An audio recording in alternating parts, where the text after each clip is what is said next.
இன்றுடன் அந்த காலக்கெடு நிறைவடைகிறது. எதற்கான காலக்கெடு? அத்தியாவசிய தேவைகளுக்கு பழைய 500, 1000 ரூபாய் நோட்டுகளை பயன்படுத்திக் கொள்ளலாம்.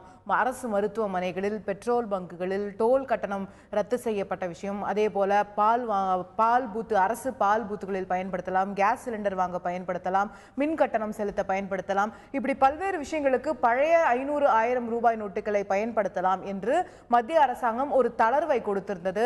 அந்த தளர்வு இன்றுடன் நிறைவடைகிறது. இன்று நள்ளிரவுடன் நிறைவடைகிறது. நாளை முதல் பெட்ரோல் பங்குகளிலும் சரி, இல்ல மற்ற அரசு சேவை, அரசு மருத்துவமனைகளிலும் சரி, இது போன்ற இடங்கள்ல புதிய நோட்டுகள் மட்டுமே அக்செப்ட் பண்ணப்படும், அனுமதிக்கப்படும், ஏற்றுக்கொள்ளப்படும் என்ற நிலை ஏற்படுவதற்கான வாய்ப்பு இருக்கிறது. இன்று ஏதேனும் மத்திய அரசாங்கம் ஒரு நீட்டிப்பை வழங்கி ஒரு அறிவிப்பை கொடுக்குமே ஆனால் அந்த நிலை மாறுவதற்கான வாய்ப்பு இருக்கிறது. அப்படி இல்லைன்னா இன்னைக்கு நள்ளிரவோட நம்ம இந்த எல்லா அத்தியாவசிய தேவைகள், எசென்ஷியல் சர்வீசஸ்னு அரசு அடையாளம் கண்டிருக்கக்கூடிய விஷயங்கள்ல இன்னியோட தான் பழைய நோட்டு நாளையில இருந்து இருக்கு. இன்னைக்கு அதுக்கான ஒரு நீட்டிச்சு ஒரு எக்ஸ்டென்ஷன் வருவதற்கான வாய்ப்பு இருக்கு அப்படின்னு கருதலாமா, இல்ல மக்களிடம் போதிய பணம் வந்துருச்சுங்கிற நோக்கத்துல அரசாங்கம் இருக்குமா? அதாவது நீங்கள் ஆர்பிஐ இந்த திட்டத்தை ரிசர்வ் வங்கி இந்த திட்டத்தை வந்து நடைமுறைப்படுத்துவதை நீங்கள் தொடர்ந்து கவனித்து கொண்டு வந்தால் உங்களுக்கு ஒரு விஷயம் தெளிவாக தெரியும். அது வந்து ஒவ்வொரு எப்படி போகிறது, இந்த திட்டம் எப்படி செயல்படுகிறது என்பதை பார்த்து அதற்கு தகுந்த மாதிரி அவ்வப்போது அதில் சில மாற்றங்களை அவங்க வந்து செய்து கொண்டே வராங்க. அது ஆங்கிலத்தில் வந்து கோர்ஸ் கரெக்ஷன் என்று சொல்வது உண்டு. தாங்கள் இப்போ இது எல்லா நிறுவனங்களிலும் நடக்கக்கூடியது தான். ஒரு கார்ப்பரேட் நிறுவனங்களில் கூட ஏதாவது ஒரு ப்ராஜெக்ட் எடுத்து செய்யும்போது அதில் இருக்கிற சூழ்நிலை மாறுகிற போது அதுக்கு தகுந்த மாதிரியான மாற்றங்களை செய்து கொள்வது என்பது ஒரு வழக்கமான ஒன்று தான். அது மாதிரியான ஒரு அணுகுமுறை தான் ஆர்பிஐ வந்து கடைப்பிடித்து கொண்டிருக்கிறது. அதனால் சில தளர்வுகளை இப்போது மாற்றுவதற்கான தளர்வுகளை அவங்க வந்து இன்றையோடு முடிகிறது என்று சொன்னால் கூட வேறு சில விஷயங்களை வந்து அவர்கள் அனுமதித்திருக்கிறார்கள். முதல்ல வந்து இந்த திருமணத்திற்கான இதை பற்றி ஒரு தெளிவில்லாமல் இருந்தது, அதை தெளிவுபடுத்தியிருக்கிறார்கள். நேற்றைக்கு 21,000 கோடி ரூபாய் பயிர்க்கடன் கொடுக்க போகிறோம் விவசாயிகளுக்கு என்று சொல்லியிருக்கிறார்கள். அதனால் இதை வந்து மக்கள் இது எங்களுக்கு மீண்டும் வேண்டும் என்று மக்களோ அல்லது அரசாங்கமோ அல்லது பொதுத்துறை நிறுவனங்களோ கேட்டால் ஒருவேளை வந்து அதை அவர்கள் பரிசீலிக்கலாம். ஆனால் எனக்கு என்னமோ அதை பரிசீலிப்பார்கள் என்று தோன்றவில்லை. ஏனென்று கேட்டால் ரிசர்வ் வங்கியினுடைய ஒரு நோக்கங்களில் ஒன்று பணப்புழக்கத்தை குறைப்பது, ரொக்கத்தினுடைய புழக்கத்தை குறைப்பது என்பது. அதற்கான பல நடவடிக்கைகளை அது வந்து வெளிப்படையாகவும் மறைமுகமாகவும் பல்வேறு விதங்களில் வந்து அதை எடுத்து வந்திருக்கிறது. உதாரணத்துக்கு சொல்லப்போனால் 500 ரூபா நோட்டை முதல்ல ரிலீஸ் பண்ணல, 2000 ரூபா நோட்டை ரிலீஸ் பண்ணாங்க. அதனுடைய இது என்னென்னா, அந்த 2000 ரூபா வந்து மாற்றுவதற்கு சில்லறை இல்லைங்கிற போது சர்க்குலேஷனுக்கு வராது என்கின்ற ஒரு ஜனங்களுக்கும் ஒரு திருப்தி இருக்கும், கையில் பணம் இருக்குது என்று. ஆனால் அதை வந்து செயல்படுத்த முடியலங்கிற ஒரு குறையும் இருக்கும். அது திருப்தியா நெருக்கடியா அப்படின்ற கேள்வி வருது. நெருக்கடி இருந்தும் செலவு பண்ண முடியல, என்கிட்ட இருந்த பணம்லாம் போயிடுச்சு அப்படிங்கிற ஒரு இது இல்லாமல் கையில் பணம் இருக்குது என்கின்ற ஒரு நிலையை வந்து அது கொடுக்கும். அதே நேரத்தில் அதை பயன்படுத்தி கொள்ள முடியல என்பதை குறித்து ஒரு ஆத்திரத்தையும் ஒரு குறையும் வந்து அது கொடுக்கும். ஆனால் அரசாங்கத்தினுடைய நோக்கம் வந்து இந்த ரொக்கத்தினுடைய புழக்கத்தை குறைப்பது என்பது. அதற்கான தொடர்ந்து நடவடிக்கைகளை செய்து வந்திருக்கு. அப்படி பார்க்கிற போது நீட்டிப்பு கொடுப்பதற்கு வாய்ப்பு பெரிதாக இல்லை என்று தான் நான் நினைக்கிறேன். இப்போ நீட்டிப்பு கொடுப்பதற்கு வாய்ப்பு இல்லை அப்படின்னு கருதுறீங்க, பட் அதுக்கான தேவை இருக்கா அப்படின்னு பார்த்தோம்னா இன்னி வரைக்கும் இப்போ சேலத்தில் 500 ரூபா நோட்டு வந்துருச்சு அப்படிங்கிறது நேற்றுக்கு நம்ம பார்த்த செய்தி. ஆனால் சென்னையிலையோ மற்ற பெரிய நகரங்களையோ வரல, சேலம் ஒரு இடத்துல தான் வந்திருக்குன்னு செய்தி வந்திருக்கு, மற்ற இடங்கள்ல பரவலாக வரல. அப்போ 500 ரூபா நோட்டு இன்னும் முழுசா புதிய 500 ரூபா நோட்டு புழக்கத்துக்கு வராத சூழ்நிலையில போதுமான அளவுக்கு 100 ரூபா நோட்டுகளும் பெரிய அளவில் இல்லாத சூழ்நிலையில, ஏன்னா 100 ரூபா நோட்டோட வால்யூமே நமக்கு கம்மி அப்படின்னு பார்க்கும்போது இன்னைக்கு 2000 ரூபாய் நோட்டை மட்டும் நான் கையில வச்சுட்டு இருக்கேன், நான் ஒரு பெட்ரோல் பங்குக்கு போறேன், நீங்க வந்து பழைய நோட்டை அக்செப்ட் பண்ண மாட்டேன் அப்படின்னு இன்னையோட சொல்லிட்டீங்கன்னா, நாளைக்கு நான் ஒரு பெட்ரோல் பங்க்கு போறேன், அரசு மருத்துவமனைக்கு போறேன், 2000 ரூபாய் நோட்டு கொடுத்தேன்னா எனக்கு சில்லறை கிடைக்குமா அப்படிங்கிற கேள்விகள்லாம் இருக்கு. அப்போ இன்னுமே இந்த சிக்கல்கள் நீடிக்கும் போது இன்னும் கொஞ்ச நாள் நீட்டிக்க வேண்டிய ஒரு தேவை இருக்கிறதா நம்ம பார்க்கல, அந்த வேக்யூம் இன்னும் இருக்கிறதா பார்க்கல. இல்லை, அதாவது இதில் என்னன்னு கேட்டிங்கன்னா, இதனுடைய எசென்ஷியல் சர்வீசஸில் மாற்றிக்கொள்ளலாம் என்று சொல்லப்பட்டதனுடைய அடிப்படையே என்னன்னு கேட்டிங்கன்னா, ஒரு அவசரத்திற்கு பயன்படுத்தி கொள்ளுங்க. உங்கள் கையில் இருக்கிற பணத்தை வந்து இப்போ வந்து பெட்ரோல் பங்கோ மருத்துவமனையோ ரயில்வே இதுவோ வந்து அது வங்கிகள் அல்ல. அது வந்துட்டு அவங்க வந்து பண பரிமாற்றம் செய்வது அவருடைய முக்கியமான நோக்கம் இல்லை. அது வந்துட்டு ஆனால் கையில் இருக்கிற பணத்தை உடனடியாக மாற்றிக்கொள்ளுங்க என்கின்ற அதுக்கான ஒரு வசதியாக வந்து அது கொடுக்கப்பட்டது. அது வந்துட்டு ஆனால் அதையே வந்து மொத்த ரொக்கத்தையும் மாற்றிக்கொள்வதற்கு, அதாவது உடனடி செலவுக்கு தேவைக்கு வந்து மாற்றிக்கொள்ளுங்கள், அதற்கு பிறகு வங்கியிலிருந்து எடுத்துக்கொள்ளுங்கிற நோக்கத்தில் தான் அந்த அறிவிப்பு வந்து அது கொடுக்கப்பட்டது. அதாவது பயணம் செய்கிறீங்க, அதாவது வாகனங்கள் நகர வேண்டும்னா பெட்ரோல் வேணும். ஸோ அப்போ வந்து என்கிட்ட பணம் இல்லை, அப்போ அது அவங்க வாங்க மாட்டேங்கிறாங்க, அதனால் அது முடங்கி விடக்கூடாதுங்கிறதுக்காக அது வந்து செய்யப்பட்டது. மருத்துவமனை என்பது அப்படிதான். மருத்துவ சேவையில எப்ப வேணா உடனடி தேவையா எமர்ஜென்சியா வரலாம் இல்லையா? இல்லை, அதுதான் நான் சொல்கிறேன். அதுக்கான தேவைகளை அவங்க வந்து கொடுத்தாங்க. அரசாங்கம் என்ன எதிர்பார்த்தேன்னா, இன்றையோட 15 நாட்கள் ஆகிறது வந்துட்டு. அந்த 15 நாட்கள் வந்து வங்கிகள் திறக்கப்பட்ட நாள்ல இருந்து 15 நாள். ஆமாம், அப்போ கையில் இருக்கக்கூடிய ரொக்கத்தை இதற்குள் மக்கள் மாற்றி இருப்பார்கள் என்கின்ற ஒரு அடிப்படையில் வந்து அது வந்து பார்க்கிறது. ஏற்கனவே தனியார் மருத்துவமனைகள் இதை வாங்குவதை நிறுத்திவிட்டன. பல தனியார் நிறுவனங்கள் வந்து பழைய நோட்டுகளை வந்து வாங்குவதை நிறுத்திவிட்டன. இன்றைக்கு கூட ஒரு செய்தி என்ன வந்திருக்குன்னா, சதானந்த கவுடாவுடைய சகோதரர் வந்து இறந்து போயிட்டார். அவருடைய உடலை வந்து அங்கே பெறுவதற்காக மருத்துவமனைக்கு போகும்போது 2 லட்ச ரூபா நீங்கள் செலுத்த வேண்டும் என்று சொன்னார்கள். இவர் வந்து கையில் இருந்த ரொக்கமாக 2 லட்ச ரூபா செலுத்த போனபோது அதை பழைய நோட்டுகளாக ஏற்றுக்கொள்ள முடியாது என்று சொல்லிட்டாங்க. அவர் மத்திய அமைச்சர், அவர் வந்து விதிகளை சுட்டி காட்டி பேசியிருக்காரு. அப்படியும் அவங்க வந்து ஏற்றுக்கொள்ள மாட்டேன்னு சொல்லிட்டாங்க. நீங்கள் எழுத்துப்பூர்வமாக எனக்கு கொடுங்கன்னு இருக்காங்க, அதையும் அவங்க எழுதி கொடுத்துருக்காங்க. அதனால் ஏற்கனவே வந்து பல இடங்களில் இது வந்து வாங்கிக் கொள்வதற்கான ஒரு தயக்கம் வாங்கிக்கிறது இல்லை. இப்போ ஒரு மத்திய அமைச்சருடைய சகோதரருடைய குடும்பத்துக்கே இந்த மாதிரி நிலைமை ஏற்படுது அப்படிங்கிறத பார்க்கும்போது, அப்போ இன்னொரு நெருக்கடி இருக்கு பொதுமக்களுக்குன்றதை ரெக்கக்னைஸ் பண்ற மாதிரியா இது இருக்கா, இல்லை நம்ம வந்து இந்த டெட்லைன் எக்ஸ்டென்ஷன் தேவையில்லைங்கிறதுக்கான ஒரு இதாக இதை பார்க்க முடியுமா? இல்லை, அதான் அது வந்து தேவை இருக்குது இல்லை என்பது 2வது கேள்வி. பல மக்களுக்கு வந்து இது தேவை இருக்கலாம் வந்து. ஆனால் அரசாங்கத்தினுடைய அணுகுமுறை என்னன்னு கேட்டிங்கன்னா, இந்த ரொக்கத்தை குறைப்பது என்பது. அந்த 2 வார காலத்துக்குள்ளே உங்கள் கையில் இருந்த பணத்தை நீங்கள் மாற்றிக்கொள்ளவில்லை என்று சொன்னால், அப்போ உங்களுக்கு உடனடியாக தேவை இல்லை என்று தானே அதற்கு அர்த்தம் என்று அரசாங்கம் கேட்கிறது. இப்போ 15 நாள் டைம் கொடுத்தோம். உங்களுக்கு அவசியமான தேவை இருக்கிறவங்க, அவசரமான தேவை இருக்கிறவங்க உடனே அதற்குள்ளே மாற்றிக்கொண்டு இருப்பீங்களே. அப்போ மாற்றிக்கொள்ளவில்லை என்று சொன்னால் உங்களுக்கு அந்த தேவை இல்லை என்று தானே அர்த்தம் என்கின்ற கேள்வியும் இதில் இருக்கிறது வந்துட்டு. அதனால அது வந்து அரசாங்கம் அதை நீட்டிப்பதற்கான அவசர தேவைன்னு மாற்றிக்கணும்னு போற பலர் கூட பல இடங்கள்ல பாக்குறோம். வங்கிகள்லயே நம்ம போனா நோ கேஷ்னு போர்டு போட்டிருக்காங்க. வங்கிகள்லயே மாற்றுவதற்கான முடியல. ஒரு நாள் போறாங்க கேஷ் இல்ல, 2வது நாள் போறாங்க கேஷ் இல்ல. அது மாதிரியா சிலர் வந்து மாற்ற முடியாமல் இருந்தவர்களும் கூட சிலர் இருக்கலாம் இல்லையா? அதையும் நம்ம இப்போ எனக்கு தேவை இருக்கு, எனக்கு அவசியமா வேணும், ஆனா மாற்ற முடியல அப்படின்றதுனால அப்போ எனக்கு ஒரு எக்ஸ்டென்ஷன் தேவைப்படுதுன்னு நான் நினைக்கலாம் இல்லையா? அதே நேரத்தில் வந்து மொபைல் ஏடிஎம்ஸில் எடுத்துகிட்டு போய் சில நிறுவனங்கள்லேருந்து அங்கேயே வந்து அவங்களுக்கு பணம் கொடுத்துருக்காங்க வந்துட்டு. அது மாதிரி 2 தரப்பான விஷயங்களும் இருக்குது. ஏடிஎம்மில் பணம் இல்லை என்கின்ற வாதமும் இருக்குது. அதே நேரத்தில் வந்து மொபைல் ஏடிஎம்ஸ் வந்து பணம் கொடுக்கிறது என்கின்ற வாதமும் இருக்குது. அதனால் இது வந்து ஒரு மிக்சட் சினாரியோவாக அது வந்து அது இருக்குது. அரசாங்கம் வந்து அதை அவங்க இந்த கொள்கை முடிவை தளர்த்தி கொள்கிறார்களா என்பதை வந்து பொறுத்திருந்து தான் பார்க்கணும். ஆனால் அதுக்கான வாய்ப்புகள் வந்து அதிகமாக இல்லை என்று நான் நினைக்கிறேன். அதே போல இந்த எக்ஸ்சேஞ்ச் ஆஃப் நோட்ஸ் இருக்கு இல்லையா, அதாவது வங்கியில உடனடியா பழைய நோட்டை கொடுத்து புது நோட்டு வாங்குற அந்த மாற்றம், அதுவுமே ஒரு முதல்ல 15 நாள் அப்படின்னு தான் வந்து அறிவிக்கிறாங்க. அதோடைய காலக்கெடுவும் இன்றுடன் முடிவடைகிறது. இதற்கப்புறம் நம்ம வங்கி கணக்குல பணத்தை செலுத்தலாம், இல்ல வங்கி கணக்குல இருந்து பணத்தை எடுக்கலாம். ஆனா ஓவர் த கவுண்டர் அதை எக்ஸ்சேஞ்ச் பண்றது அப்படிங்கிறதுக்கான ஒரு கெடு முடியறதும் நம்ம அதை ஒரு 15 டேஸ் தான் கொடுக்கப்பட்டிருந்தது. அது அட்லீஸ்ட் எக்ஸ்டெண்ட் பண்றதுக்கான வாய்ப்பு இருக்குன்னு நம்ம பார்க்கலாமா? இருக்கலாம். அது வந்து ஏனென்றால் அரசாங்கத்தினுடைய இன்னொரு நோக்கம் வந்து புழக்கத்தில் இருக்கிற எல்லா பணத்தையும் வந்து வங்கிகளுக்குள்ளே கொண்டு வர வேண்டும் என்கின்ற ஒரு நோக்கத்தில் வந்து செயல்படுது.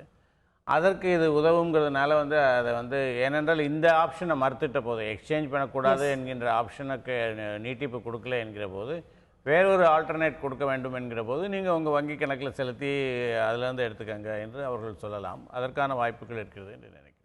ஸோ அது என்ன மாதிரியான விதிமுறை தளர்வுகளை இன்று மத்திய அரசாங்கம் அறிவிக்க போகிறது என்பதை பார்க்க வேண்டும். இன்றுடன் அத்தியாவசிய தேவைகளுக்கு பழைய நோட்டுகளை பயன்படுத்துவதற்கான காலக்கெடு நிறைவடைகிறது. அதனால் அதே போல டோல் கட்டணங்கள் இலவசமாக கொடுக்கப்பட்டதற்கான டோல் கட்டணங்கள் ரத்து செய்யப்பட்டதற்கான காலக்கெடுவும் முடிவடைகிறது. இப்படி பல்வேறு விஷயங்கள் இன்று நிறைவடையக்கூடிய நிலையில, இன்று நள்ளிரவோடு நிறைவடையக்கூடிய நிலையில இன்று ஏதேனும் மத்திய அரசாங்கத்திடம் புதிய அறிவிப்பு வர இருக்கிறதா, அதற்கான கால நீட்டிப்பு வழங்கப்பட இருக்கிறதா என்ற எதிர்பார்ப்பு இருக்கிறது. பொறுத்திருந்து பார்ப்போம் நேயர்களே. மேலும் பல விஷயங்களை பேச வேண்டியிருக்கிறது. நரேந்திர நரேந்திர மோடி அவர்கள், பிரதமர் அவர்கள் நேரடியாக மக்கள் நீங்கள் உங்களுடைய கருத்துக்களை சொல்லுங்கள் இந்த விஷயம் பழைய ரூபாய் நோட்டு விவகாரம் பற்றி என்று கேட்டிருந்தார். இதுவரைக்கும் மத்திய அரசாங்கம் வெளியிட்டிருக்கக்கூடிய புள்ளி விவரத்தின்படி 5 லட்சத்திற்கும் மேற்பட்டவர்கள் தங்களுடைய கருத்துக்களை பிரதமருக்கு தெரிவித்திருக்கிறார்கள். அதில் 90% மக்கள் இந்த மத்திய அரசாங்கத்துடைய முடிவை வரவேற்கிறார்கள், ஆதரிக்கிறார்கள் என்று அந்த புள்ளி விவரங்கள் தெரிவிக்கின்றன. உண்மையிலேயே 90% மக்கள் இந்தியாவில் இந்த ஒரு முடிவை ஆதரிக்கிறார்களா?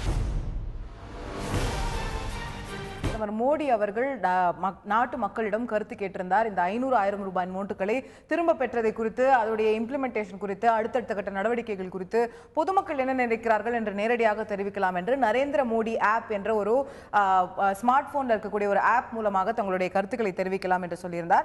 அதுல நேற்று மதியம் வரைக்கும் அந்த புள்ளி விவரம் படி 5 லட்சம் பேர் கிட்ட கருத்துக்களை தெரிவிச்சிருக்காங்க அப்படின்னு சொல்றாங்க. அதுல 90% மக்கள் கிட்டத்தட்ட இதை ஒரு அரசாங்கத்துடைய மூவ் ரொம்ப பிரில்லியண்டான ஒரு மூவா இருக்கு அப்படிங்கறத தெரிவிச்சிருக்காங்க. இதனால ஏற்படக்கூடிய சிரமங்களை நீங்க பொறுத்துக்க தயாரா இருக்கீங்களா அப்படின்னு கேட்கும்போது, இது ஒரு சிரமமே இல்லை, எங்களுக்கு பிரச்சனையே இல்லை அப்படின்னு 43%, சிரமம் இருக்கு ஆனா பொறுத்துக்க தயாரா இருக்கும் அப்படின்னு 48%, ஒரு 8% மக்கள் தான் எங்களுக்கு இதுல ரொம்ப சிரமமா இருக்கு, இதை ஏத்துக்கவே முடியாதுன்னு 8% தான் சொல்ற மாதிரியும் நம்ம அதுல கருத்துக்கள் வந்திருக்கு. இது ஒரு ஸ்மார்ட் போன் வைத்திருக்கக்கூடிய ஒரு படித்த மக்களுடைய ரெஸ்பான்ஸா மட்டும் இதை எடுத்துக்கணுமா, இல்ல நாடு முழுவதுமே இவ்வளவு பெரிய ஒரு ஆதரவு இருக்கு அப்படின்னு எடுத்துக்கணுமா? இல்லை இல்லை, இந்த சர்வேல கேள்வி எழுப்பக்கூடிய விஷயங்கள் என்னன்னு கேட்டிங்கன்னா, இது முதல்ல ஒரு சின்ன ஒரு மொபைல் கம்யூனிட்டிக்குள்ளே தான் இது ஒர்க் அவுட் ஆகும். மொபைல் கம்யூனிட்டிக்குள்ளேயும் ஸ்மார்ட் ஃபோன் வச்சுருக்கிறவங்க கிட்ட தான் இது ஒர்க் அவுட் ஆகும். அப்போ நாட்டில் எவ்வளோ பேர் அதில் அந்த வாய்ப்பை பெற்றிருக்காங்கங்கிற ஒரு கேள்வி இருக்குது. ஸ்மார்ட் ஃபோன் வைத்திருக்கிறவர்களே கூட அந்த ஆப்பை டவுன்லோட் பண்ணி ரெஸ்பாண்ட் பண்ணணும். அந்த மாதிரியான விஷயங்கள் இருக்குது. அதுக்கு எவ்வளோ பேர் தயாராக இருப்பாங்க, அல்லது எவ்வளோ பேருக்கு அதை டவுன்லோட் பண்ண தெரியும், டவுன்லோட் பண்ணதுக்கப்புறம் எப்படி ஆப்ரேட் பண்ண தெரியும். அப்போது ஏற்கனவே ஒரு டிஜிட்டல் என்விரான்மெண்ட்டில் ரொம்ப ஃப்ரெண்ட்லியாக இருக்கிறவங்களுக்கு தான் இந்த ரெஸ்பான்சஸ் இருக்க முடியும். ரெண்டாவது இது ஒரு வாலண்டரி, இது நீங்களா போய் விருப்பப்பட்டு பதில் சொன்னால் தான் அது அவங்கக்கிட்ட யாரும் கருத்து கேட்கல. அப்போது நீங்களாக விருப்பப்பட்டு சொல்லுகிற போது அதில் நேச்சுரலி இந்த மோடியுடைய சப்போர்ட்டர்ஸ், இந்த மோடியோட சப்போர்ட்டர்ஸ் இல்லை ஆனால் இந்த நடவடிக்கையை சப்போர்ட் பண்ணுறவங்க, அந்த மாதிரி இருக்கிறவங்க தான் இதில் போய் இது பண்ணியிருப்பாங்க. அதாவது அவங்க தான் தேவோட jump in to responding the queries. மற்றவர்கள் இப்போ இன்னும் சொல்லப்போனால் மோடியோட ஆதரவாளர்களே பலர் அதை செய்யாமல் கூட இருந்திருப்பாங்க. ஏன்னா அவங்களுக்கு இந்த தொழில்நுட்பம் பழக்கப்படல இல்லைங்கிறதுனால செய்யாமல் இருந்திருப்பாங்க. அதனால் இது எந்த வகையிலையும் ஒரு ரெப்ரசன்டேட்டிவாக இருக்கக்கூடிய ஒரு முடிவு என்று சொல்வதற்கில்லை. மக்களுடைய எண்ணங்களை முழுமையாக பிரதிபலிப்பதற்கான ஒரு முடிவு என்று அது சொல்வதற்கில்லை. அதுவும் தவிர இதுக்கு கொடுக்கப்பட்ட டைம் ரொம்ப ஒரு ஷார்ட் ஸ்பேன். இப்போ இன்னுமே அது ஆன்கோயிங்ல இருக்கு. நேற்று வரைக்கும் அந்த முடிவுகளை மட்டும் இப்போ வெளியிட, அதனால அதனுடைய மெதுவாக ரியாக்ட் பண்ணுறவங்க அவங்களுக்கான இது இந்த நேற்றுக்கு முடிவில் அதை போக போக மாறுமான்னு பார்க்கணும், ரிஃப்ளெக்ட் ஆகலைங்கிறது ஒன்று.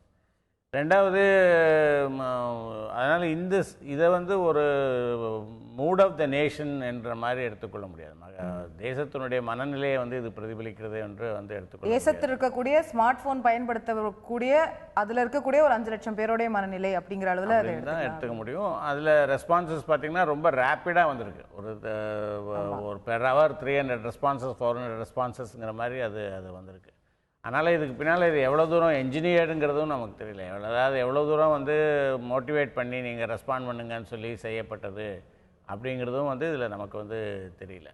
அதனால் இதை மூட் ஆஃப் த நேஷன் என்று அதை எடுத்துக்கொள்ள கருத முடியாது அப்படிங்கிறது உங்களோட பார்வையாக இருக்குது. பட் இன்னொரு போல் நடந்திருக்கு, சி ஓட்டர். அதுக்கு தான் வந்துட்டு இருந்தேன். எஸ், ஸோ இந்த சி ஓட்டர் அப்படிங்கிற அந்த கருத்து கணிப்பு நடத்தக்கூடிய நிறுவனம் அவர்கள் இண்டிபெண்ட்டாக கருத்து கணிப்பு ஒன்று நடத்தியிருக்காங்க. அதில் நேரடியாக இதில் ஆப்பில் நாம போய் வாலண்டரியாக சொல்கிறது இல்லாமல் இது மக்களிடம் போய் கருத்து கேட்கப்பட்டிருக்கிறது. அதை 3 குரூப்பாக பிரிச்சிருக்காங்க. நகரங்கள், அதே மாதிரி செமி அர்பன் சொல்லக்கூடிய அந்த டவுன் போன்ற இடங்கள், அதே மாதிரி கிராமப்புறங்கள்னு 3 இடங்கள்லையுமே அவங்க கருத்து கேட்டிருக்காங்க. எல்லா வயதினரிடமும் கருத்துக்காங்க. எல்லா இன்கம் குரூப்னு சொல்லக்கூடிய கொஞ்சம் லோவர் இன்கம், குறைந்த ஊதியம் இருக்கக்கூடியவர்கள், அதே போல் பணக்காரர்கள்னு சொல்லக்கூடிய ஹையர் லோயர் இன்கம் குரூப் எல்லா இடத்துலையுமே இவங்க போய் கருத்து கேட்குறாங்க. அப்போ இதுலயும் ஆனா என்ன தெரிய வருதுன்னா, நரேந்திர மோடி ஆப்ல வந்த அளவுக்கு ஒரு 90% ஆதரவு இல்லைன்னா கூட 60% மேல ஈஸியா ஒரு ஆதரவு இருக்கிறத நம்ம சராசரியா பார்க்க முடியும். ஆமா, அப்போ அது வந்து ஒரு ஒரு டீசென்டான அளவீடுன்னு எடுத்துக்கலாமா? அத ஒரு இண்டிகேட்டரா கம்பேரிட்டிவாக வந்து இது வந்து ஒரு நம்ப தகுந்த ஒரு ஆய்வு என்று எடுத்துக்கொள்ளலாம். ஏன்னு கேட்டிங்கன்னா, அவங்க வந்து ஒரு 252 பார்லிமெண்ட் கான்ஸ்டிடுவன்சிஸில் வந்து இதை வந்து பண்ணியிருக்காங்க. அப்போது வந்து இது ஒரு நாடு 252 கான்ஸ்டிடுவன்சிங்கிறது 50% நாடாளுமன்றத்தில் இருக்கக்கூடிய நாடாளுமன்ற தொகுதிகளில் 50%. அதனால் இது வந்து ஒரு பெரிய அளவுக்கு விரிவாக செய்யப்பட்ட ஒரு கருத்து கணிப்பு என்கின்ற கோணத்தில் வந்து அதை எடுத்துக்கொள்ள முடியும். அதனுடைய சாம்பிள் சைஸ் டீட்டெயில்ஸ் எனக்கு தெரியல. பட் சாம்பிள் சைஸ் நிச்சயமாக அந்த 5 லட்சத்தை விட குறைவாக இருக்கும்னு நம்ம எடுத்துக்கலாம். ஏன்னா 252ல் வந்து அவங்க பண்ணியிருக்காங்கன்னு சொல்லும்போது. பட் ஆனால் அவங்க வந்து அந்த கொடுத்துருக்கிற தகவல்களை பார்க்குற போது அவங்க பல்வேறு விதமான ஏஜ் குரூப்பில் வந்து அவங்க ஸ்ப்ரெட் பண்ணியிருக்காங்க.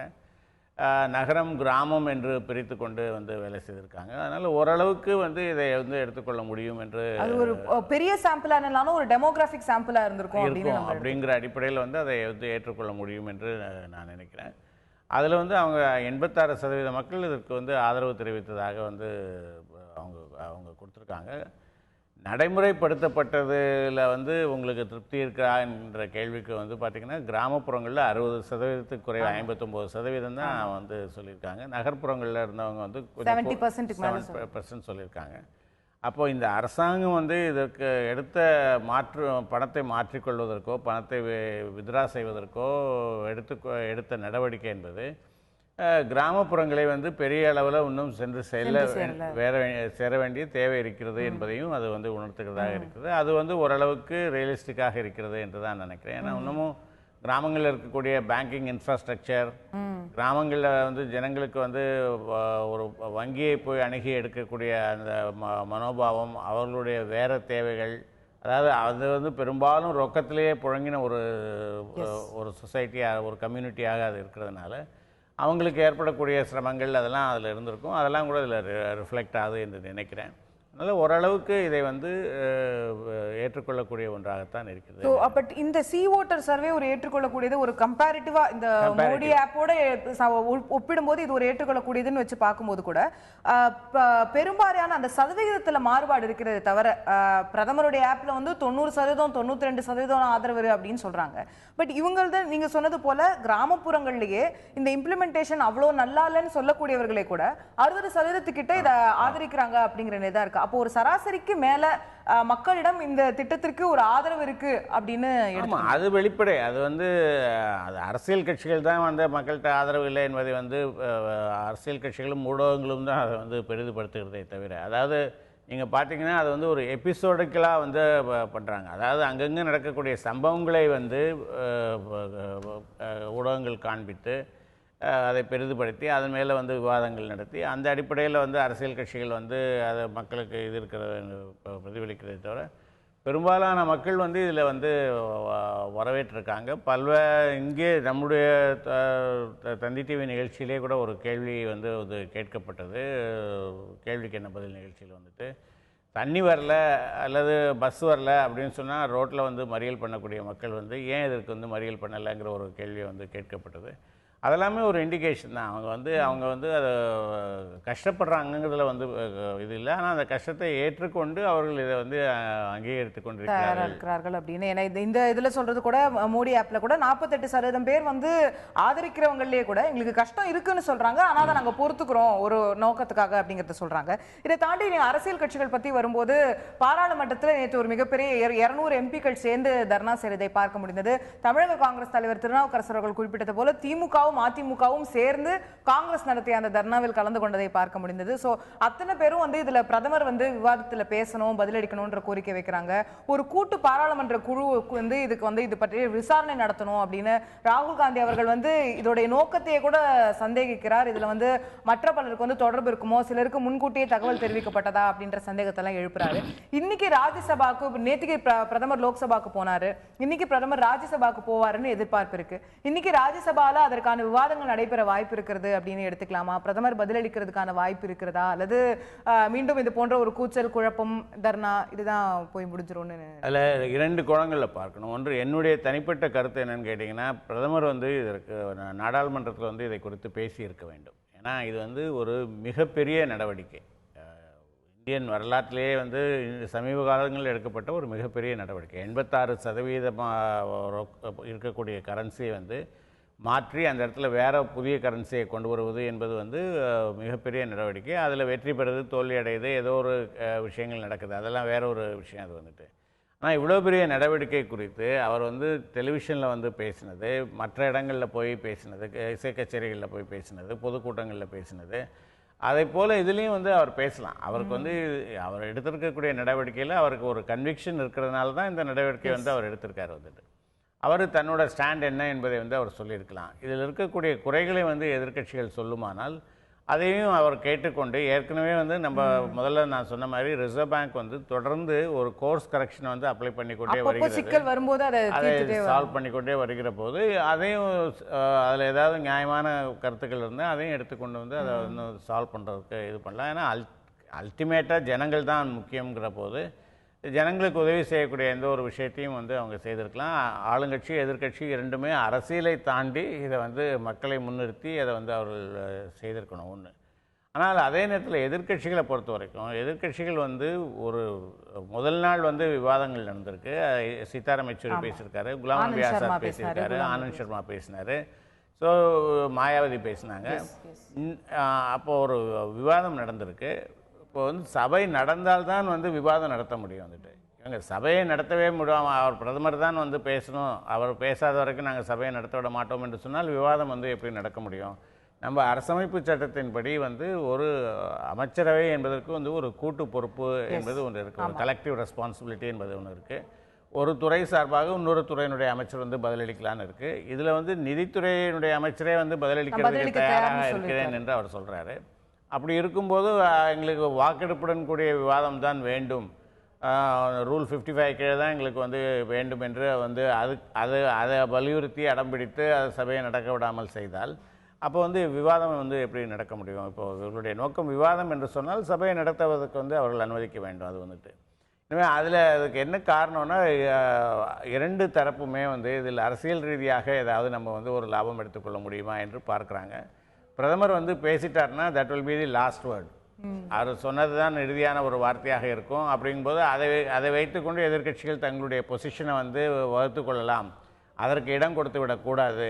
அதனால் நம்மளோட மைண்டில் என்ன இருக்குங்கிறது தெரியாமல் அவங்களே அவங்களுக்குள்ளே கொஞ்சம் நேரம் கத்திட்டு இருக்கட்டும் அப்படிங்கிற மாதிரியான ஒரு மனோபாவம் வந்து ஆளுங்கட்சிக்கு இருக்குது. எதிர்க்கட்சிக்கு வந்து பிரதமரை ஏதாவது கமிட் செய்து விட வேண்டும் என்கின்ற ஒரு இது இருக்குது. இந்த டசில் தான் நடக்கிறது என்று நான் பார்க்கிறேன். இதில் மக்களிலிருந்து நம்மளுடைய எம்பிக்கள் எவ்வளோ தூரம் விலகி இருக்கிறார்கள் என்பதையும் இந்த சர்வேக்கள் மூலமாக வந்து நம்ம புரிந்து கொள்ள முடிகிறது. ஸோ இது வந்து ஒரு ஆரோக்கியமான விவாதமாக முன்னெடுத்து 2 பக்கமுமே செல்ல வேண்டிய அவசியம் இருக்கிறது அப்படிங்கிறது பார்க்கப்படுகிறது. இதில் போராட்டங்கள் நேற்று வந்து பாராளுமன்ற வளாகத்திற்கு வெளியே எம்பிக்கள் ஒரு தர்ணா போராட்டத்தில் ஈடுபட்டதை பார்க்க முடிந்தது. இன்று திமுக தமிழக அளவில் மிகப்பெரிய மனித சங்கிலி போராட்டத்தையும் நடத்த இருக்கிறது. அந்த போராட்டம் என்ன தாக்கத்தை ஏற்படுத்த போகிறது என்பதையும் பொறுத்திருந்து பார்க்க வேண்டியிருக்கிறது. சென்னையில் மீண்டும் குடிநீர் பஞ்சம் வருவதற்கான அபாயம் இருக்கிறதா என்ற கேள்வி எழுந்திருக்கிறது. அது எழுவதற்கான காரணம் என்ன என்று பார்க்கும்போது, சென்னையை சுற்றி இருக்கக்கூடிய முக்கிய ஏரிகளில் செம்பரம்பாக்கம், பூண்டி, ரெட் ஹில்ஸ், சோழவரம் உள்ளிட்ட ஏரிகளில் இருக்கக்கூடிய நீர் மட்டம் குறைந்து கொண்டே வரக்கூடியதை பார்க்கிறோம். கடந்த ஆண்டுடன் ஒப்பிடும்போது மிகப்பெரிய அளவில் அந்த நீருடைய அளவு வீழ்ச்சி அடைந்திருக்கக்கூடியதை பார்க்கிறோம். நம்ம நவம்பர் 24ஆம் தேதியில் இருக்கோம். நவம்பர் மாதம் ஆல்மோஸ்ட் முடிய போகுது. இன்னும் வடகிழக்கு பருவமழையோட எந்த ஒரு அறிகுறியும், ஒரு சில தூறல்கள் நீங்களா எதையும் நம்ம வந்து சென்னை பார்க்க முடியல, தமிழகமே கூட பார்க்க முடியலன்னு சொல்லலாம். எந்த ஒரு பகுதியிலும் பெரிய மழை இல்லை. டிசம்பர் மாதம் மட்டும்தான் நமக்கு இருக்கு. ஏதாவது ஒரு மழை வருமானு நம்ம எதிர்நோக்கி காத்திருக்கக்கூடிய நேரத்தில் இருக்கும். கடந்த ஆண்டு இதே நேரத்தில் ஏற்கனவே ஒரு ரவுண்டு வெள்ளத்தை சந்திச்சு அடுத்த ரவுண்டு வெள்ளம் டிசம்பர் 1ஆம் தேதி ஆரம்பிச்சது. ஸோ அப்போ பார்க்கும்போது செம்பரம்பாக்கம் உள்ளிட்ட பல ஏரிகளில் நீர் அளவு வந்து உச்சத்தில் இருந்த நிலையை பார்த்தோம். ஆனால் இன்னைக்கு அதே ஏரிகள் எடுத்து நம்ம ஒப்பிடும்போது கிட்டத்தட்ட கடந்த ஆண்டு இருந்ததோட 10-15% அளவு தான் இப்போ நமக்கு தண்ணி இருக்கு. இப்போ இது உடனடியாக பிரச்சனையை ஏற்படுத்தலைனாலும் கோடை காலத்தில் ஒரு பிரச்சனையா வந்துருமா அப்படிங்கிற ஒரு அச்சம் எழுந்திருக்கிறது. இப்போ சுமார் 400 மில்லியன் லிட்டர் டெபிசிட் இருக்குது நமக்கு. அதாவது 1200 மில்லியன் லிட்டர் நமக்கு சென்னைக்கு வந்து ஒரு நாளைக்கு தேவை. அதில் 800 மில்லியன் லிட்டர் தான் இப்போ வந்து அவங்களால சப்ளை பண்ண முடியும். இன்னொரு 400 மில்லியன் லிட்டர் ஏற்கனவே இப்போவே இருந்துகிட்ருக்கு, அந்த டெபிசிட் வந்து இருந்துகிட்ருக்கு. இன்னும் மழை பெய்யலைங்கிறதுக்கு போது அது வறட்சியான வானிலை வந்து வட மாவட்டங்களில் நிலவும் என்று அந்த வானிலை ஆய்வு மையம் வந்து சொல்லியிருக்கு. அதனால் உடனடியாக மழை பெய்வதற்கான வாய்ப்புகள் இல்லை.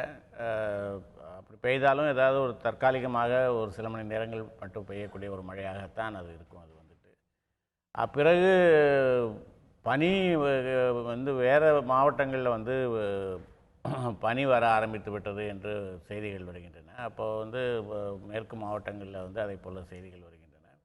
அப்போது பனிக்காலம் தொடங்கிவிட்டதுன்னா அதுக்கு பிறகு மழை பெய்வதற்கான வாய்ப்புகள் இல்லை. அதனால் வந்து ஒரு அபாயகரமான ஒரு சூழ்நிலையை நோக்கி நம்ம போய்கொண்டிருக்கிறோங்கிறது வந்து ரொம்ப வெளிப்படையான ஒரு விஷயம். அது வந்துட்டு இதற்கிடையில கிருஷ்ணா தண்ணி வரதுலையும் கூட சில சிக்கல்கள் இருப்பதா நம்ம அவங்க வந்து எங்ககிட்ட தண்ணி இல்லை என்று அவங்க சொல்கிறாங்க. அங்கேயும் வந்து வறட்சி நிலவுகிறது என்பது உண்மை. ஆனால் அதற்கு பிறகு அதிகாரிகள் போய் பேசினதற்கு பிறகு ஏதோ அவர்கள்ட்ட இருக்கிறதுல ஒரு பகுதியை வந்து கொடுக்குறோன்னு வந்து அவங்க வந்து சொல்லியிருக்காங்க. அதாவது அரசும் ஏதோ ஒரு அதாலான முயற்சிகளை எடுத்துக்கொண்டிருக்கிறது. அரசால் மழை பெய்ய வைக்க முடியாது. அதனால் வந்து வேறு என்ன விதமான முயற்சிகள் தண்ணியை வாங்குறதுக்கு நம்ம அதிகாரிகள் போய் பேசியிருக்காங்க. அந்த சில விஷயங்கள் நடந்துருக்கு. ஆனால் பிரச்சனை இருக்கும். பிரச்சனை கடுமையாக இருக்குமா என்பது ஒரு கேள்வி. ஏன்னா வந்து சென்ற முறை பெய்த மழையினால் வந்து நிலத்தடி நீர்மட்டம் வந்து ஓரளவுக்கு வந்து நல்ல கணிசமாக உயர்ந்திருக்கு. அதை வைத்துக்கொண்டு சமாளிக்கலாம் என்கின்ற ஒரு நிலை இருக்கிறது. பொதுவாகவே நீங்கள் வந்து பார்த்திங்கன்னா இந்த பருவநிலை மாற்றம் என்று சொல்லக்கூடிய அந்த கிளைமேட் சேஞ்சில் வந்து அவங்க சொல்லக்கூடிய ஒரு விஷயம் என்னென்னு கேட்டிங்கன்னா, முதல்ல வெள்ளம், அதற்கு அடுத்து வறட்சி, அப்படி தொடர்ந்து வரும் என்று தான் வந்து அவங்க வந்து ப்ரெடிக்ட் பண்ணுறாங்க. அதை வந்துட்டு அதே மாதிரியான ஒரு நிலை அது வந்து உண்மைதானோ என்று இப்போது இருக்கக்கூடிய சூழ்நிலைகள் வந்து இது காட்டுகிறது. இன்னும் நம்ம வந்து வேறு சில விஷயங்களை தொடர்ந்து அரசு செய்வதற்கான முயற்சிகளை செய்யணும். இன்னும் 2-3 டீசாலினேஷன் பிளான்ஸ் வந்து வெவ்வேறு இடங்களில் கடலோர மாவட்டங்களில் வந்து அது உடனடியாக இந்த சம்மருக்குள்ளே பண்ண முடியாது. பட் ஆனால் ஒரு லாங் டேர்மில் வந்து அதை வந்து அவர்கள் செய்தாக வேண்டும். அப்புறம் பொதுவாகவே வந்து தமிழர்களை பற்றி மற்ற மாநிலத்துக்காரர்கள் சொல்லக்கூடிய ஒரு குறை என்னென்னு கேட்டிங்கன்னா, தண்ணீரை நிறைய வந்து அவங்க வேஸ்ட் பண்ணுறாங்க, நிறையா வந்து செலவழிக்கிறாங்க என்ற ஒரு இது இருக்குது. அது அப்படியே அது உண்மையாக இருந்ததுன்னா அது ஒரு கலாச்சார ப்ராப்ளம்னா அதை குறித்து வந்து ஒரு விழிப்புணர்வு ஏற்படுத்தணும். ரீசைக்கிள் பண்ணுறதை பற்றி நம்ம வந்து யோசிக்கணும். இண்டஸ்ட்ரியல் டொமஸ்டிக் வேஸ்டேஜ் வாட்டர்ஸை வந்து ரீசைக்கிள் பண்ணி அதை வந்து குடிப்பதை தவிர வேறு பர்பஸஸ்க்கு வந்து அதை பயன்படுத்த முடியுமா என்பதை வந்து பார்க்கணும். மாதிரி ஒரு சங்கிலி தொடர் போல் பல்வேறு நடவடிக்கைகள் தேவைப்படுகின்றன. ஆனால் இந்த கொடையை வந்து சமாளித்து விட முடியும் என்று தான் நான் நினைக்கிறேன். நிச்சயமா நிறைய எக்ஸ்பர்ட்ஸுமே கூட இன்னைக்கு அதான் சொல்றாங்க, கிரவுண்ட் வாட்டர் நமக்கு நிலத்தடி நீர் ஓரளவுக்கு போதுமானதாக ரீசார்ஜ் ஆயிருக்கு போன வருஷம். ஸோ அதை வச்சு இந்த வருஷம் நம்ம ஓட்டிடலாம், அதுக்கப்புறம் பார்க்கலாம் அப்படின்னு சொல்லி. பட் நமக்கு இந்த வருஷம் கொடுக்கப்பட்ட வாக்குறுதி மே மாசத்துல என்னன்னு பார்த்தோம்னா 100% மேல மழை பெய்ய போகுது. இந்த ஆண்டு வந்து எல்னினோ போன ஆண்டோட கடந்து போயிடுச்சு. இந்த ஆண்டு வந்து எக்ஸஸ் ரெயின்ஃபால் அப்படின்னு சொன்னாங்க. முதல்ல வந்து தென்மேற்கு பருவமழையில நம்ம ஒரு பெரிய எக்ஸஸை பார்க்க முடியல. வடகிழக்கு பருவமழையில பெரிய எக்ஸஸ் இருக்க போது மீண்டும் வெள்ளத்துக்கு தயாராகணும்ன்ற மாதிரியான இதுல தான் நம்ம வந்து நோக்கத்துல தான் நம்மளுடைய மனநிலை இருந்தது. ஆனா ஒரு வறட்சிக்கு தயாராக வேண்டிய நேரம் இப்படி வந்திருக்கு அப்படின்னு சொல்லும்போது நம்மளுடைய முன்கூட்டியே இருக்கக்கூடிய திட்டமிடலையும் கொஞ்சம் மாற்றி அமைக்க வேண்டிய விஷயங்கள் இருக்குன்னு நினைக்கிறீங்க? இல்லை, வானிலை அறிவிப்பு மையம் வந்து ஆய்வு மையம் வந்து அவர்கள்ட்ட இருக்கக்கூடிய டெக்னாலஜியை வைத்துக்கொண்டு அவர்கள் சொல்கிறாங்க. அந்த என்னுடைய அபிப்பிராயத்தில் வந்து அந்த டெக்னாலஜியை வந்து அப்டேட் பண்ண வேண்டிய ஒரு டெக்னாலஜியாக இருக்குங்கிறது ஒன்று. 2, அது எப்போவுமே வந்து ஒரு டிராபிக்கல் கண்ட்ரி என்று சொல்லக்கூடிய இந்த வெப்பம் மிகுந்த நாடுகளில் வந்து வானிலையை கணிப்பது வந்து அவ்வளோ துல்லியமாக கணிக்க முடியாது. மற்ற வெப்பம் குறைந்த நாடுகளில் இருக்கிற போல அதை வந்து கணிக்க முடியாது. ஏனென்று கேட்டால் அது வந்து காற்றினுடைய நகர்வை அடிப்படையாக கொண்டு தான் இந்த வானிலை ஆய்வுகள் வந்து செய்யப்படுகின்றன. வெப்பம் மிகுந்த நாடுகளில் வந்து அந்த காற்றினுடைய இது வந்து ஒரு இன்கன்சிஸ்டண்ட்டாக இருக்கும், ஒரே மாதிரியான இது இருக்காது. அதனால் அது வந்து கணிப்பது கடினம். பொதுவாக இயற்கையை ப்ரெடிக்ட் பண்ணுறதே ரொம்ப கஷ்டமான விஷயம் அப்படிங்கிறதையும் நம்ம பார்க்கணும். நம்ம கிட்ட இருக்கிறான்னா அது மட்டுமே ஒரு காரணமாக வைத்துக்கொண்டு நம்ம சொல்லிக்கலாம். நம்மளோட வடகிழக்கு பருவமழையே வந்து அந்த சைக்ளோனிக் ஃபார்மேஷன்ஸ் மேலே நம்பி தான் நம்ம பண்ணுறோம். நமக்கு ஒரு குறிப்பிட்ட திசையில் காற்று வருங்கிறது கிடையாது. அந்த பக்கம் எந்த பக்கம் காற்றழுத்த தாழ்வு பகுதி ஃபார்ம் ஆகுதோ அதை பொறுத்து தான் நமக்கு மழை வருது. அப்போ அந்த காற்றழுத்தம் வரவே இல்லை அப்படின்னா நமக்கு மழை வராது அப்படிங்கிறது. அதனால அவங்க வந்து அந்த டெக்னாலஜியை இன்னும் கொஞ்சம் அப்டேட் பண்ண முடியுமா என்று பார்க்கலாம். சேட்டலைட்ஸ் பயன்படுத்தி இதில் வேறு ஏதாவது முயற்சிகள் செய்ய முடியுமா என்று பார்க்கலாம். பட் இயற்கையோடு இயற்கை விதிக்கக்கூடிய கொடுக்கக்கூடிய பரிசுகளையோ தண்டனைகளையோ வந்து நம்ம ஏற்றுக்கொள்ளத்தான் வேண்டும். அதற்கு வேறு மாற்று இல்லை என்பதனால வந்து இது உலகம் முழுவதுமே இருக்கக்கூடிய ஒரு ஃபினாமினா நம்ம பார்க்குறோம். உலகம் முழுவதுமே இந்த நதிநீர் தாவாக்கள் அதிகரித்து கொண்டிருக்கக்கூடியதும், மழை இல்லாமல் இல்லை திடீர்னு அதிக அளவில் மழை பெய்யக்கூடியதை சமாளிக்க முடியாத நிலை ஏற்படுவதும், இந்த தண்ணீர் அப்படிங்கிறது ஒரு பல நாடுகளில் வந்து ஒரு வளர்ந்த நகரம்னு கருதக்கூடிய லண்டன்லேயே வந்து எப்படி வெள்ளம் ஓடுச்சு அப்படிங்கிறத கூட நம்ம பார்த்தோம். அவங்க வந்து எதிர்பாராத மழை வரும்போது அவர்களாலும் சமாளிக்க முடிவதில்லை. அப்போ இந்த நீருங்கிறது ஒரு பிரச்சனையா போயிட்டு இருக்கு அப்படிங்கிற விஷயத்தை நம்ம உணரும் போது காவிரி பிரச்சனையிலேருந்து பல்வேறு இடங்கள்ல வந்து நம்ம செல்ஃப் சாட்டிஸ்ஃபைடா நம்மளுடைய நீர் மேலாண்மையை எப்படி ஆக்கிக் கொள்வதுங்கிறத நோக்கி அரசாங்கம் போக வேண்டுமா? டாக்டர் சுப்பிரமணியம் சுவாமி போன்றவர்கள் வந்து தொடர்ந்து இஸ்ரேலை உதாரணமா காட்டிக்கொண்டே இருக்கக்கூடியதை பார்க்குறோம். மழையே இல்லாமல் அவங்க விவசாயம் பண்றாங்க, அவ்வளோ விஷயங்கள் பண்றாங்க, கடல் நீரை குடிநீரா மாத்துறாங்க, நீங்க சொன்னது போல அந்த விஷயங்கள் செய்யறாங்க. நீங்க சொன்ன அந்த வாட்டர் ரீசைக்கிளிங்கோ இது போன்ற விஷயங்களை நோக்கி நம்ம வந்து இயற்கை சாராமல் நம்மளுடைய தண்ணீர் தேவைகளை வேற எப்படி பூர்த்தி செய்து கொள்ளலாம்ங்கிற விஷயங்களை அதிகமாக முன்னெடுக்க வேண்டிய காலகட்டம். ஆமாம், இப்போ மேல்நாடுகளில் வந்து அந்த மாதிரியான ஒரு மனோபாவம் ஏற்கனவே வர தொடங்கியிருக்கு. ஏன்னா அவங்க ஒரு 2 விஷயங்களை பார்க்குறாங்க. அதாவது நீருடைய பயன்பாட்டை வந்து மக்கள் அதிகரித்து கொண்டு போகிறாங்க. அதாவது அவங்க வார்த்தைகளை சொல்வதானா water is becoming a scarce resource என்று அவங்க சொல்கிறாங்க. வந்து ஒரு பற்றாக்குறை இருக்கக்கூடிய ஒரு வளம் என்று வந்து இது பண்ணுறாங்க. அதுக்கு வந்து அதை பொருளியல் ரீதியாக வந்து அணுகிறாங்க. இப்போது உலக நாடுகள், உலக வங்கி போன்ற அமைப்புகள் வந்து என்ன சொல்கிறாங்கன்னா, அவங்க வந்து அது ஒரு தண்ணீரை வந்து ஒரு ரிசோர்ஸாக கருதி அதுக்கு வந்து அதுக்கு ஒரு பொருளாதார பரிணாமம் இருக்குது. அதனால் நீங்கள் அதை வந்து இலவசமாக அதை இஷ்டம் போல் அதை செலவழிக்கக்கூடாது என்று சொல்கிறவங்க இருக்காங்க. இதை வந்து தொழில்நுட்ப ரீதியாக வந்து இப்போ மற்ற பொருட்களை தயாரிப்பதைப் போல் தண்ணீரை தயாரிக்க முடிவதில்லை. ரொம்ப எளிமையாக வந்து பள்ளிக்கூடங்களில் வந்து ஏதோ H2Oன்னு சொல்லி கொடுத்துட்டா கூட வந்துட்டு ஹைட்ரஜனையும் ஆக்சிஜனையும் சேர்ப்பது வந்து அதுக்கு இருக்கக்கூடிய தொழில்நுட்பத்தில் வந்து சாத்தியம் இல்லாமல் இருக்குது. அதை செய்ய முடியும், அது முடியாது என்பது இல்லை. ஆனால் அது செய்வதனுடைய காஸ்ட் வர்சஸ் பெனிஃபிட்னு பார்க்குற போது அது சாத்தியம் இல்லாத ஒரு விஷயமாக இருக்குது.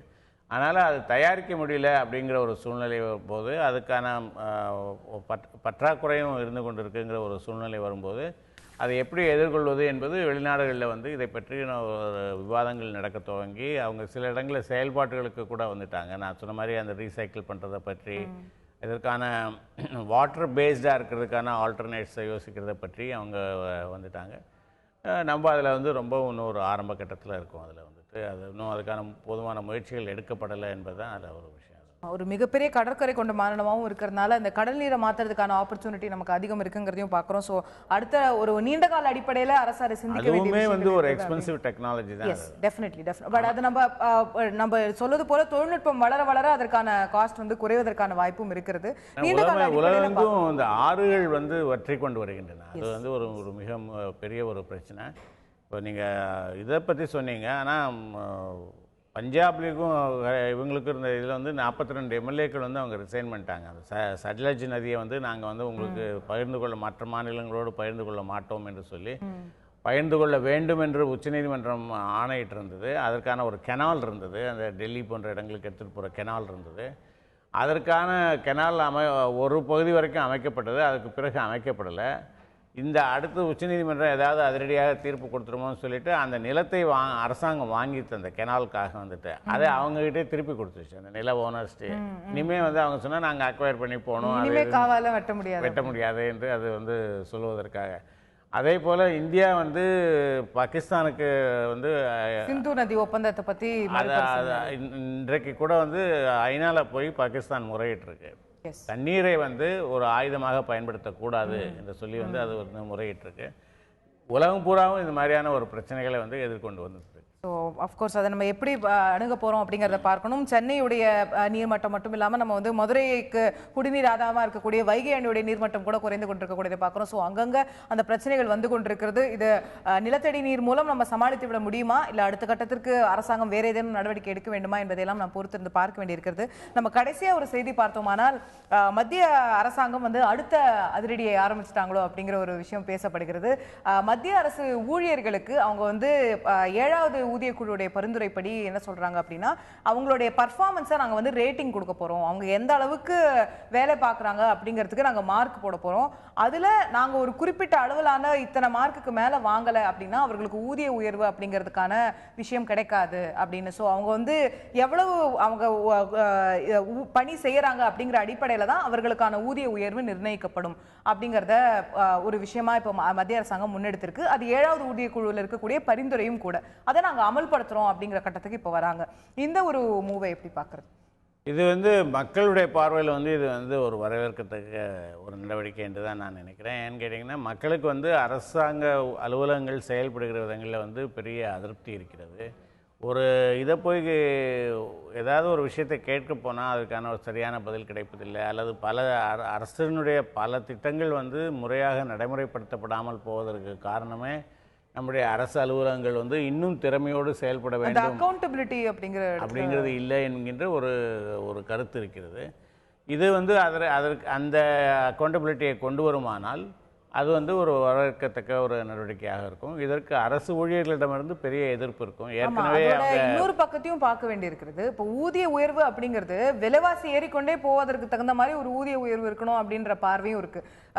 ஒரு ஊழியர் திறன்பட செயல்படுகிறாரோ இல்லையோ, அவர் எப்படி இருக்காரோ இல்லையோ, அவருக்கு விலைவாசி ஏறதான் போகுது. அதற்காக அவருக்கு ஊதியம் ஏற வேண்டிய அவசியமும் இருக்கிறது அப்படிங்கிறத சேர்த்து பார்க்க வேண்டியிருக்கு. அதான், உங்களுக்கு ஊதிய உயர்வு வேண்டுமானால் நீங்கள் திறம்பட செயல்பட வேண்டும். அதுதான் இப்போ எப்படி தனியார் நிறுவனங்கள் எப்படியான ஒரு விஷயங்கள் இருக்கிறதோ அதே மாதிரியான ஒரு இதை வந்து அந்த தனியார் நிறுவனத்தினுடைய கலாச்சாரத்தை அரசு நிறுவனங்கள், அரசு அலுவலகங்களுக்கு அரசு எடுத்துக்கொண்டு செல்ல முயற்சிக்கிறது. அது வந்துட்டு பட் ஒரு தனியாருக்கும் அரசுக்கும் ஒரு அடிப்படை டிஃபரன்ஸ் இருக்குதானே. ஊழியர் நலன், லேபர் வெல்ஃபேர் இதெல்லாம் வந்து அரசு கூடுதல் கவனம் செலுத்த வேண்டிய ஒரு தனியார் மாதிரி அரசு இருந்து விட முடியுமான்னு. லேபர் வெல்ஃபேரா ஜனங்களோட வெல்ஃபேரா என்று பார்க்கிற போது எது பெரிய எதற்கு ப்ரையாரிட்டைஸ் பண்ண வேண்டும் என்கின்ற ஒரு கேள்வியும் அதில் வந்து அது இருக்கிறது.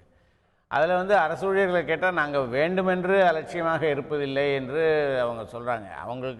எங்களுக்கு வேறு சில சிக்கல்கள் இருக்கிறது என்கிற மாதிரி அவங்க வந்து சொல்கிறாங்க. அவர்கள் வேண்டுமென்றே அலட்சியமாக இருக்கிறார்கள் என்பது அல்ல. இன்னொரு சிக்கல் என்ன வரும்னா, இவங்களுக்கு மார்க் போடப்படுது, அந்த மார்க் அடிப்படையில்னு சொல்கிறாங்க. அந்த மார்க் போடுறது யாரு அப்படிங்கிற கேள்வி வரும். அப்போது என்னுடைய உயரதிகாரி எனக்கு மார்க் போடுறாரு அப்படின்னும் போது என்னுடைய உயரதிகாரி என் மீது பல அழுத்தங்களை செலுத்துவதற்கான வாய்ப்பு இருக்கிறதா? இதெல்லாம் நம்ம எப்படி அட்ரஸ் பண்ண போகிறோம்? அந்த இது வந்து பழைய சிஸ்டத்தில் எப்படி இருந்ததுன்னு கேட்டிங்கன்னா, 60களில் இருந்த சிஸ்டத்தில் எப்படி இருந்ததுன்னு கேட்டிங்கன்னா, சர்வீஸ் ரெக்கார்டு என்ற ஒன்று உண்டு. அதில் வந்து கான்ஃபிடென்ஷியல் மார்க்கிங் என்பது உண்டு. சில குறிப்புகள் வந்து ரகசியமாக ஊழியருக்கு தெரியாமல் எழுதப்படக்கூடிய குறிப்புகள் உண்டு. அதை எதிர்த்து தொழிற்சங்கங்கள் போராடினதற்கு பிறகுதான் அது மாற்றப்பட்டது வந்துட்டு. அதனால் அதை போன்ற பிரச்சனைகள் வரும் அது வந்துட்டு. ஆனால் இதுக்கு அவர்களுக்கான ஒரு அப்பீல் செய்வதற்கான ஒரு வாய்ப்போ அல்லது அதுக்கான அவர்கள் பழிவாங்கப்பட்டு விடக்கூடாத ஒரு சூழ்நிலையை ஏற்படுத்தி கொண்டு இதை வந்து நடைமுறைப்படுத்தலாம். அதில் ஸோ அதற்கான செக்ஸ் அண்ட் பேலன்சஸ் ஒரு சில கட்டுப்பாடுகளும் ஒரு இடத்துல வைக்கணும் அப்படிங்கிறது பார்க்க முடிகிறது. ஸோ எப்படி எந்த மாதிரியான விதத்தில் இது அமல்படுத்தப்பட போகிறது என்பதை பொறுத்திருந்து பார்க்க வேண்டியிருக்கிறது. தற்போது இத்துடன் இந்த நிகழ்ச்சி நிறைவு செய்வோம். நேயர்களே, நிகழ்ச்சியில் கலந்து கொண்டு கருத்துக்களை தெரிவித்த திரு மாலன் அவர்களுக்கு நன்றி. பார்த்த உங்களுக்கும் நன்றி. தொடர்ந்து இணைந்தீர்கள் தந்தி தொலைக்காட்சி.